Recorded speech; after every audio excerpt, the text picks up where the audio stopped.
जब वह सत्य का आत्मा आएगा तो वह तुम्हें पूर्ण सत्य तक ले जाएगा।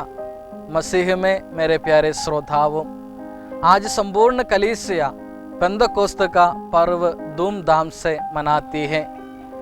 पेंतकोस्त शब्द का अर्थ है 50 अथवा 50वां दिन। यहूदी लोग 7 को पूर्ण अंग यानी पूर्णता का प्रतीक मानते थे। पास्का त्योहार के बाद 7 हफ्ते बीत चुके हैं। 7 गुणा 7 बार 39, आज 50वां दिन है। यह सचमुच पूर्णता का दिन है, क्योंकि प्रभु यीशु का मुक्ति कार्य आज उसकी चरण सीमा तक पहुंचता है।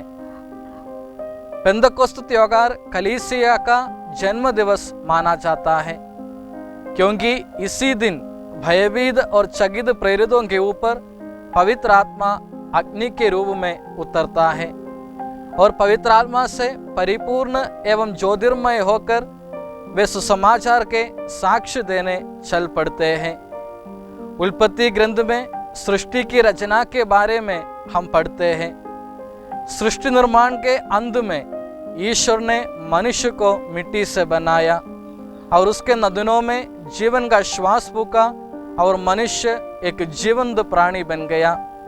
इस प्रकार यीशु के मरण के बाद सभी आशाएं उम्मीदें छोड़कर, निराश होकर, उदास होकर, भयभीत होकर मृत जैसे जीने वाले प्रेरितों पर जब पवित्र आत्मा उतरा तब वे शक्तिशाली बन गए।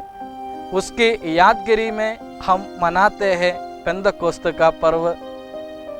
पवित्र आत्मा का आगमन उनमें विभिन्न प्रकार का परिवर्तन और बदलाव लाया। उनमें सर्वप्रथम है डर से छुटकारा। हम भी विभिन्न प्रकार के डर के शिकार हैं। मनुष्यों को डर से दूर भगाने हेतु ईश्वर इम्मानुएल बनकर हमारे बीच में निवास किए। पवित्र आत्मा को प्राप्त किए व्यक्ति सभी प्रकार के डर और भय से मुक्त रहता है। पवित्र आत्मा का दूसरा वरदान है सहभागिता। वे हमारे बीच में से मनमुटाव, कलह, विसंगति तथा मतभेद दूर करते हैं और सामंजस्य एवं दोस्ती लाते हैं। पवित्र आत्मा हर प्रकार के भेदभाव से हमें दूर रखता है। हम भी भाषा के नाम पर, जाति के आधार पर, धर्म के नाम पर, संस्कृति के नाम पर, पैसों के आधार पर भेदभाव करते हैं। अगर हम पवित्र आत्मा को हमारे हृदय में प्रवेश देने से सभी प्रकार के भेदभाव मिट जाएंगे और हम एकता, भाईचारा तथा सहभागिता महसूस करेंगे।